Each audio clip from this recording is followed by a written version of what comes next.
কেন হযরত নূহ আলাইহিস সালামের নাম শুনলে পৃথিবীর সকল সাপ বিচ্ছু সবাই ভয় পেয়ে যায়?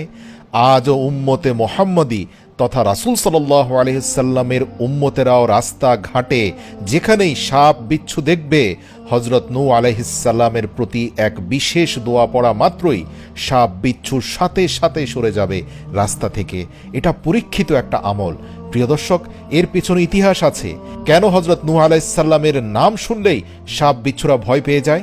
ইতিহাস ঘেটে জানা যায়, আল্লাহর নবী হযরত নূহ আলাইহিস সালাম দিনের পর দিন ধরে তার উম্মতকে আল্লাহ তাআলার পয়গাম শোনাতে থাকলেন, তাদেরকে নসিহত করতে থাকলেন, তারা যেন একে অন্যের প্রতি জুলুম না করে, এক এবং অদ্বিতীয় আল্লাহর প্রতি অনুগত হয়, তারা যেন এই সকল মূর্তির পূজায় নিজেদেরকে ব্যস্ত না রাখে, পরস্পরের মধ্যে সম্প্রীতি এবং ভালোবাসার বন্ধন কায়েম রাখে, জাতপাত এবং বংশগত মিথ্যা ভেদাভেদের নামে একে অপরকে আঘাত না করে, তারা যেন আত্মীয়তার সম্পর্কের মূল্যায়ন করে।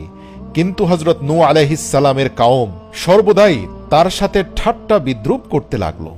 কখনো কখনো তারা হযরত নূহ আলাইহিস সালামের উপর এত বেশি পাথর ছুঁড়ে মারত যে হযরত নূহ আলাইহিস সালাম কয়েকদিন পর্যন্ত পাথরের স্তূপের নিচে চাপা পড়ে থাকতেন। তারপর দুই একদিন পর যখন তার জ্ঞান ফিরে আসত, একটু একটু করে তিনি পাথরের নিচ থেকে নিজের শরীরকে বের করে নিয়ে আসতেন এবং সুস্থ হওয়ার পর পুনরায় আল্লাহ তাআলার দ্বীনের দাওয়াত দেওয়া শুরু করতেন। এ যেন এক অসীম ধৈর্যের অধিকারী ছিলেন আল্লাহর নবী নূহ। এইভাবে 950 বছর পার হয়ে গেল। সবশেষে আল্লাহর নবী হযরত নূহ আলাইহিস সালাম দুহাত তুলে আল্লাহর কাছে দোয়া করলেন। তিনি আল্লাহর কাছে প্রার্থনা করলেন, হে আল্লাহ, আমার এই উম্মত কখনোই হেদায়েত পাবে না। হে রব্বুল আলামিন, আমার কওম তোমার আযাব এবং শাস্তির কথা শুনে ঠাট্টা বিদ্রূপ করে, এদেরকে তুমি আমার আযাব দর্শন করাও, এদেরকে দেখিয়ে দাও তুমি কতটা ক্ষমতাবান। প্রিয় দর্শক, বলা হয়ে থাকে 950 বছর পর আল্লাহর নবী নূহ এতটাই রাগান্বিত হয়েছিলেন যে পৃথিবীর ইতিহাসে কোনো নবী এত বেশি রাগান্বিত হন নাই। এত কষ্ট, এত আঘাত সহ্যের পর পিঠ যখন দেয়ালে ঠেকে গিয়েছিল, এক পর্যায়ে তিনি এত ভয়াবহ রকম বদদোয়া করেছিলেন তার কওমের প্রতি, আল্লাহর আরশ কেঁপে ওঠে, সাথে সাথে এই বদদোয়া কবুল হয়ে যায়।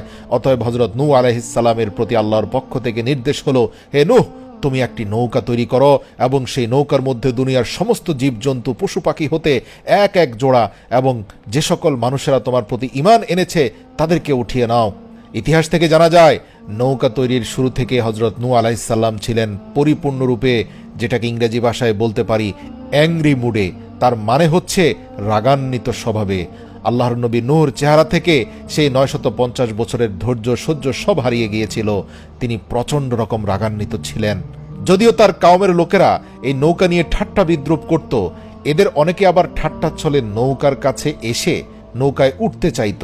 আল্লাহর নবী নূহর সামনে যখনই তারা এরকম কাজ করতে যেত, আল্লাহর নবী নূহ তাদের বিরুদ্ধে কঠিন অ্যাকশন গ্রহণ করতেন।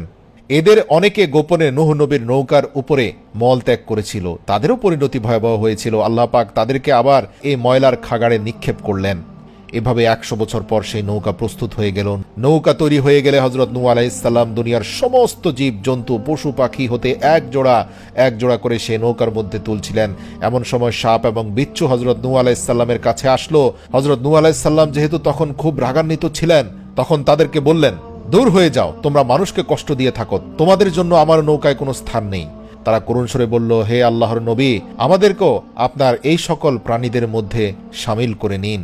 তখন আল্লাহর নবী নূহ বললেন, মানুষকে ধ্বংসন করো, কষ্ট দাও, এর বিনিময়ে তোমাদেরকে নৌকায় আশ্রয় দিব। তখন সাপ এবং বিচ্ছু কেঁদে কেঁদে আল্লাহর নবী হযরত নূহ আলাইহিস সালামের কাছে ফরিয়াদ করতে লাগলো, হে আল্লাহর নবী, আজ আমরা অসহায়। আমরা জেনে গিয়েছি মহান প্রভুর তরফ থেকে এক বিশেষ আযাব আসছে। দুনিয়ার বুকে আপনার এই নৌকা ব্যতীত বাইরে যত প্রাণ আছে সব ধ্বংস হয়ে যাবে। যদি আমরা আজ বেঁচে না থাকি, তাহলে আমাদের ভবিষ্যৎ বংশধরে পৃথিবী থেকে হারিয়ে যাবে। আবারও আল্লাহ পাকের নাফরমানদেরকে ধ্বংস করার জন্য আমাদের অস্তিত্ব থাকবে না। আমরা আপনার সাথে ওয়াদা করছি, যে কোনো মানুষ সালামুন আলা নূহিন ফিল আলামিন এই দোয়া পাঠ করবে, আমরা আমাদের অস্তিত্ব এবং আমাদের সৃষ্টিকর্তার নামে কসম করে বলছি আমরা সেই মানুষকে কোনো কষ্ট দেব না।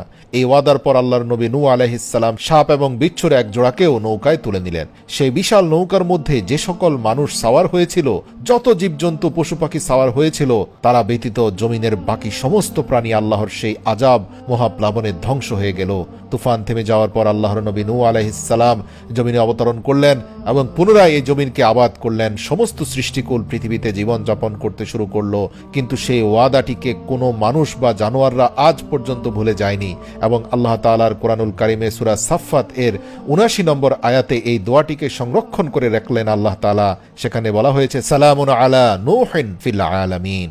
এই আয়াতের সঠিক অর্থ হচ্ছে শান্তি বর্ষিত হোক হযরত নূহ আলাইহিস সালাম ও তার বংশধরগণের উপর। আজ যখন কোনো মানুষ যদি বন জঙ্গল অথবা কোনো নির্জন প্রান্তরে কোনো সাপ বিচ্ছুর আতঙ্কে থাকে, তারা যদি চায় যে সাপ বিচ্ছু হাত থেকে তারা রক্ষা পাবে, তখনই এই সকল হিংস্র জন্তু জানোয়ারের মুখোমুখি হওয়া থেকে নিজেকে রক্ষা করতে একবার শুধু দিল থেকে পড়বে সালামুন আলা নূহিন ফিল আলামিন। সাথে